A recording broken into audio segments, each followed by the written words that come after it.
Paz do Senhor, mulheres que oram, bom dia, boa tarde, boa noite, boa madrugada, bom momento de você com Deus, o estudo de sua palavra.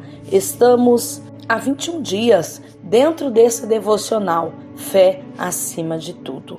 Texto bíblico de hoje, Gênesis, capítulo 24, do verso 61 ao 67, que diz assim: E Rebeca se levantou com as suas moças e subiram sobre os camelos e seguiram o varão. E tomou aquele servo a Rebeca e partiu. Ora, Isaque vinha do caminho do poço de Laai-Roi, porque habitava na terra do sul. Isaque saíra a orar no campo sobre a tarde, e levantou os olhos e olhou, e eis que os camelos vinham. Rebeca também levantou os olhos e viu a Isaque, e lançou-se do camelo e disse ao servo: Quem é aquele varão que vem pelo campo ao nosso encontro?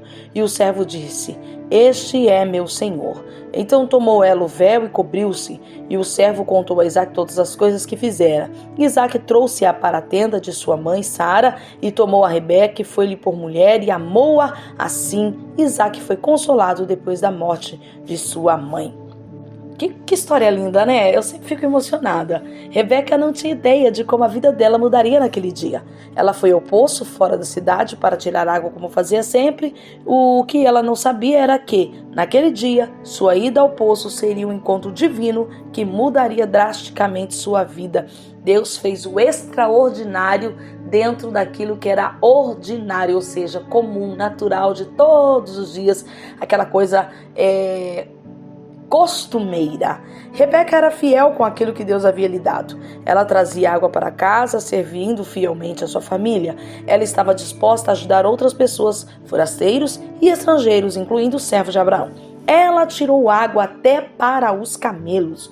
O que Rebeca não sabia ao oferecer água a um estranho num simples ato de bondade era que as ações dela eram uma resposta para a oração dele. O servo de Abraão havia orado especificamente para que Deus providenciasse uma esposa para Isaque e para que Deus identificasse essa mulher pela forma como ela servia. Rebeca era a resposta dessa oração e a continuação do cumprimento da promessa de Deus para a família de Abraão. Te chamo a atenção para mais uma coisa: para que a promessa se cumprisse, era necessário alguém com o coração disposto a servir. Eliezer identificou isso, pediu isso em oração, e Rebeca foi esta resposta de oração.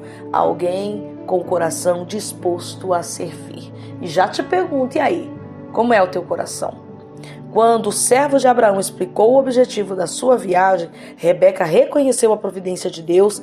Ela estava disposta a deixar sua família, sua terra natal e casar-se com um homem que ela nunca havia visto, porque acreditava na fidelidade de Deus à sua aliança. Rebeca reconheceu que Deus estava trabalhando para cumprir seus propósitos e confiou que ela era parte desse plano divino.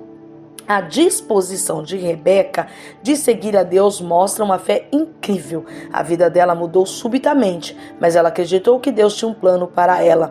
As atitudes dela mostram grande fé na providência de Deus. O exemplo de Rebeca nos encoraja a ser fiéis com aquilo que Deus tem nos dado. Sua fé nos mostra que, não importa onde estamos, Deus pode interromper nossos planos com seus divinos propósitos. Que possamos ser como Rebeca, dispostas a segui-lo onde quer que ele nos leva. E Rebeca aqui tem um comportamento e uma fé muito parecida com Abraão e Sara, porque Abraão e Sara saem da parentela, da terra que conhece, do ambiente que é familiar, e vai para um lugar desconhecido. Rebeca está deixando todos. Ela vai além, né? Porque ela vai casar com alguém que ela não conhece. Ela não sabe se vai amar, se o coração dela vai lhe cair bem, se, né? Tem tudo isso. Ela não conhece as pessoas que estão lá. Ela não está indo com ninguém conhecido.